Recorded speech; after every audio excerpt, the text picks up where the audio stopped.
We are 1.5 million drug addicts जो heroin पे हैं। जो आदमी अच्छी तरह से बैठ नहीं सकता उसको इंट्रावेनस इंजेक्शन लगाने आती है। ये आपके भी इल्म में होगा, मेरे तो इल्म में है। मैंने कहा your excellency you have said both the things which are very very correct, can you tell me something else, because I agree with both the things you have said. कहते third is a philosophical angle. मैंने कहा let us share that.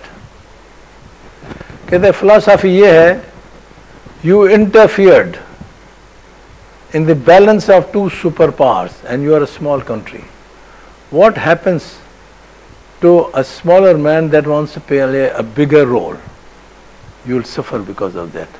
और मैं ईमानन कहता हूँ आज we are going through that phase, having interfered with the balance of two superpowers. They should have sorted out their own wars rather than used us.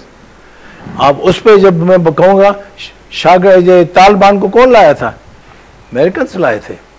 Taliban की 2 साल हुकूमत चली अफगानिस्तान में और अफगान खुश था। मुझे एक किस्सा याद आ रहा है, जंग में आया कि somebody in Islamabad had lost his car. वो पुलिस में इधर उधर भागा, उसको कार नहीं मिली। फिर उसको जब पता लगा, प्रेशर आया पुलिस का, तो जिसने चोरी की थी वो भाग के लेके गया अफगानिस्तान। ये अफगानिस्तान पहुंचा और मुल्ला उमर को कहा कि मेरी ये गाड़ी है, ये रंग है, फलां आदमी का नाम है, वो यहाँ पे ले आया है। उसने कहा तुम कल आना। दूसरे दिन वो गया, वो आदमी, वो गाड़ी वहाँ ही थी। और ये मैं मुझे इल्म आया, जंग अखबार में ये छाया हुआ, मैंने वहाँ पे मुझे किसने पढ़ के सुनाया। गाड़ी वहाँ रिकवर हो गई थी। हाँ गाड़ी तो उसने, मुल्ला उमर ने पूछा उससे कि हमारे यहाँ सज़ा है चोर की, शैल आई एग्जीक्यूट दैट? उसने कहा नहीं, इसको कहो कि गाड़ी ले जाए और जहाँ का पुलिस पे मैंने की है वहाँ पे जाके सरेंडर करें। उसको कहा कि भाई यही करो, नहीं तो फिर तुम यहाँ ही आओगे। और उसने यही किया। अब अखबार में क्यों आया? उस आदमी ने शिकायत की कि मुल्ला उमर ने 24 घंटे में मुझे इलाज दिया अपने मर्ज का। अब 3 महीने हो गए हैं, मुझे अपनी गाड़ी अब तक नहीं मिली, वो पुलिस स्टेशन पे खड़ी है। अब जब उन्होंने देखा कि ये तालिबान का हुक्म ये चला, उन्होंने हटाना था। आपको ये याद होगा कि बेनजीर साहबा के दौर में तालिबान की जितने भी रिप्रेजेंटेटिव इस्लामाबाद लाए गए टू मीट अवर पार्लियामेंट। अब वो तालिबान है कि हम कहते हैं भाई इनको जो मिल जाए उसको मारो, पकड़ो। हमने तो रिकग्नाइज किया था, सऊदी अरेबिया ने भी रिकग्नाइज किया था तालिबान को, और मुजाहिदीन को हम कहते हैं कि भाई। तो ये हम अमेरिका के कहने के ऊपर क्या हम नहीं, देखिए वो पश्तो स्पीकिंग लोग हैं, हमारे नेबर्स हैं, हमारे भाई हैं। जो पाकिस्तान में वारदातें हो रही हैं वो तो एक उसके आफ्टर इफेक्ट्स की बात है, मैं जरा उससे पहले की बात कर रहा हूँ। क्या आप अपने पड़ोस में लड़ाई झगड़ा करके और जिनके साथ आपके सॉफ्ट बॉर्डर्स हैं आप को एग्जिस्ट कैसे कर सकते हैं? ये इतनी मोटी बात है, इसके अंदर कोई रॉकेट साइंस इन्वॉल्व नहीं है। तो हम इतने खुदगर्ज हैं कि अपनी हुकूमतों के लिए और क्यों करेंगे? देखिए अगर आज आप अमेरिका के साथ डिफर करेंगे तो मैक्सिमम यही हो जाएगा, आपकी हुकूमत चली जाएगी। सर हमारा मजहब खुद कहता है कि अपने पड़ोसियों से शराफत से और पीस से रहो। हम क्यों लड़ते हैं उनसे? हिंदुस्तान हमसे 8 गुना बड़ा है। जैसे पहले ही गुजारिश की, 4 लड़ाइयाँ लड़ी हैं, चारों हमने हारी हैं। क्यों लड़ते हैं हम उनसे? कश्मीर पे झगड़ा है, वो बैठ के पहले ही बात कर लेते। वो अब कहते हैं कि कश्मीर का जो झगड़ा डाला है हमारे गले में, वो नेहरू डाल के गया। अब वो आजकल के अखबारों में ये भी आया कि नेहरू पे उन्होंने कोई दावा की है। जी हाँ, वो उनकी जो एक इंटेलेक्चुअल रॉय ने किया है। हाँ, 60 साल जो उन्होंने अभी आर्मी पे खर्च किया है, हमने भी किया है। अगर उनके अवाम भूखा रहा है, जिनके मकान नहीं है, हमारा अवाम भी भूखा है, मकान नहीं है, ये हम अपने अवाम पे खर्चा करते हैं ना। ये तो कॉमन सेंस की बात है। लेकिन जब अगर आपको ये पता है कि आपकी हुकूमत आप कर रहे हैं और आपके पास अमेरिका ने भी आपको डिपेंडेंट किया हुआ है ना अपने एड के ऊपर, IMF के जंगल में आपको फंसाया हुआ है। अब जिस तरह यहाँ बिजली के यूनिट निर्खों में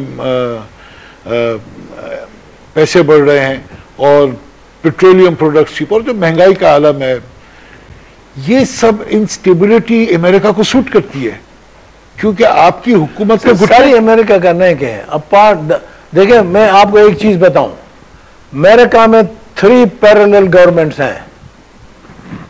एक है state department under the president, the other is pentagon under the army, third is CIA, और each one has its own agenda which is not subject to revision by the other. मैं ये क्यों कह रहा हूं, मेरे नाले I read in the books, क्योंकि जब आइजनहावर साहब हैंड ओवर कर रहे थे कैनेडी को, तो उसने कहा कैनेडी को, you are a younger and a more powerful leader, I am living a piece of advice, being an army man, I am leaving Pentagon completely under the control of State Department. What I want you to do is get CIA under the State Department, because now CIA has tons of money and it's scattered all over the world, which you don't know. So please do that.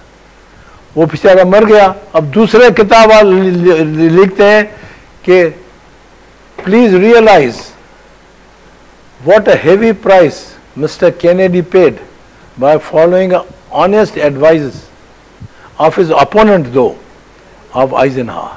Because वहां पे तो America में यही कहा जाता है कि Kennedy को CIA ने मरवाया। एडगर हूवर, जो CIA का चीफ था, ही वाज, जिसकी आप रेफर कर रहे हैं, तो इसकी तो इन्वॉल्वमेंट एडगर हूवर की थी। वो देखे ना, अमेरिका की किताब कह रहे हैं कि उसको CIA ने मरवाया, वो मुझे नाम याद नहीं है। एडगर हूवर, उसने। अच्छा ये बताइए कि ये तो अमेरिका की बात हो गई, मुझे ये सवाल का जवाब नहीं मिलता कि पाकिस्तान में कोई ऐसी लीडरशिप आएगी जो पाकिस्तान का इंटरेस्ट देखेगी। कि मुशर्रफ ने भी कहा पाकिस्तान फर्स्ट, लेकिन जब टेस्ट ऑफ द टाइम आया तो उसने कहा कुर्सी फर्स्ट, और उसने जिस तरह आइन को तोड़ा, क्या जरूरत थी फिर ये जमहूरियत के खिलाफ ओढ़ने की? हजूर, आप सिंध के ही रहने वाले हैं।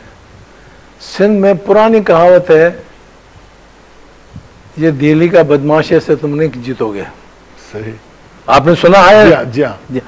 मैं गया था दिल्ली मार्च में, अगले मार्च में, मनी शंकर आयर की बेटी की शादी थी। उसने मुझे फोन किया, आप जरूर आए। मैंने कहा भाई क्यों तुम इंसिस्ट कर रहे हो? कहता है जिस बच्ची की शादी कर रहा हूं वो कराची में पैदा हुई थी, वो बच्ची की ख्वाहिश है कि आप कोई दोस्त कराची का बुलवा ले, तो मैंने आपको गुजारिश की आप आए। मैं जब वहाँ गया और उसको कहा मुझे दिल्ली फिराओ, उसने अच्छी तरह से फिराया, और फिर मैंने कहा भाई वो इलाका दिखाओ जहाँ वो बदनाम है, वो क्योंकि सिंध में यही है कि भाई ये दिल्ली का ठग है, इसे तुम नहीं जीत सकोगे।